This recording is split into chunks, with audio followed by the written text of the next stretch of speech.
All right, everybody. One of the challenges that learners have is understanding that they can, in fact, produce speech that other people can recognize as English, let's say. In other words, if I can say it nicely, that learners can struggle to recognize that people understand them. Now, let me show you how you can start to recognize how people can understand you, okay? It may not be fully apparent to you, but there are global patterns to your speech that we pick up on. Now, of course, we can say, oh, that's your vocabulary, that's your grammar, and so on. But we also recognize a wider global scale of your speech. And even if your grammar or your vocabulary is wrong or incorrect in some way, we can refer back to the global pattern that we're creating. Now, how do we see that here in the iSpeakWell project? Well, that's very simple. We come over here to the dial, we select the fluency pedal, and we click it and go up to T-grid.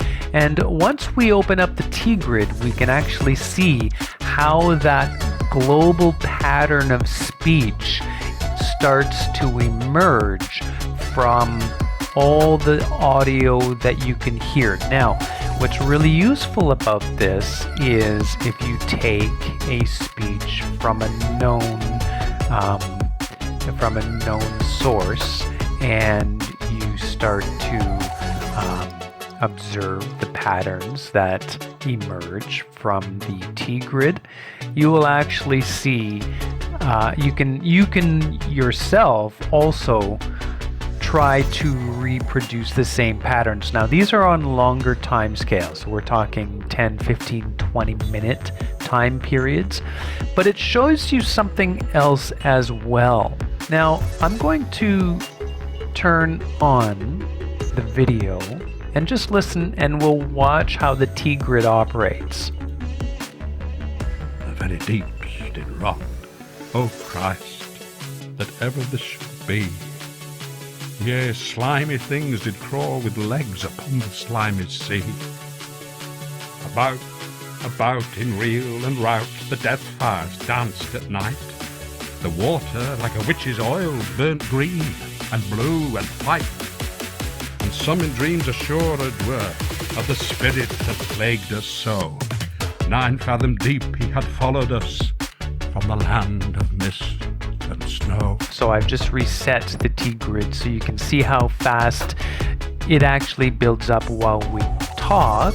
And you can see that you can barely track where things are in the actual grid itself, and that's fine. You don't need to know and try to reproduce it, just naturally let it flow.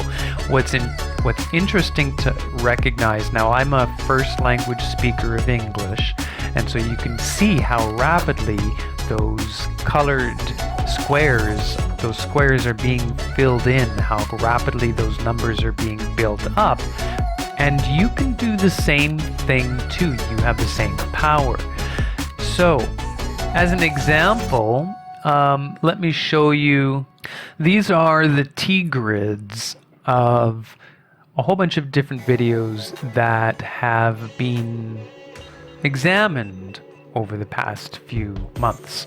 Different videos, different speakers, male, female, first language of English, second language of English. We can see that every single grid has some differences and some similarities. For example, what you should be able to see is that there are similar regions of business happening in each T-grid.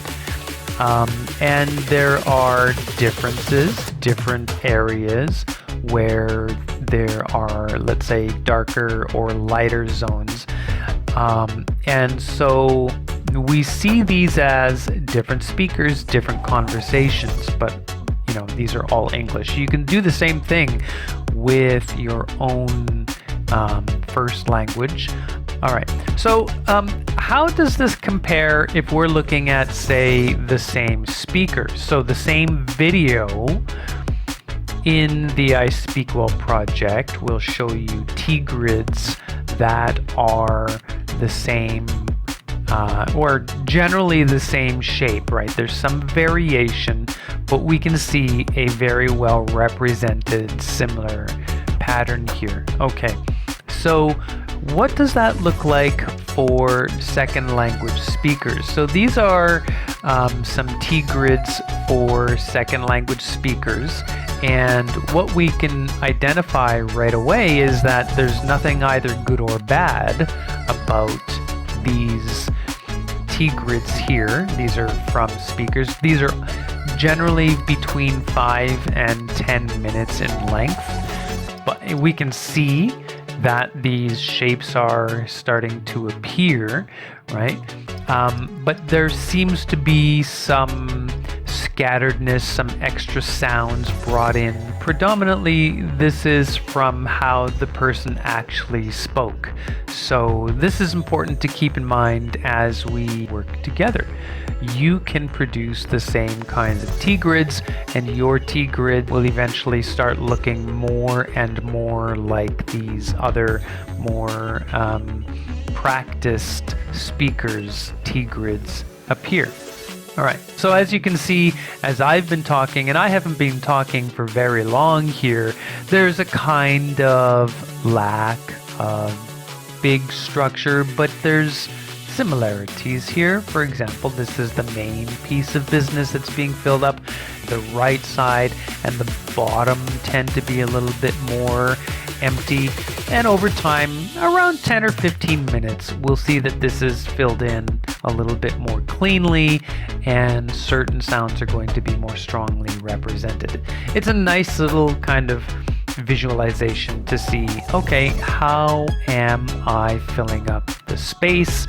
If you see in a 15-minute period that your T-grid is generally empty and you've been doing all the talking, then you probably need to talk more. All right, just words to the wise. Keep on working.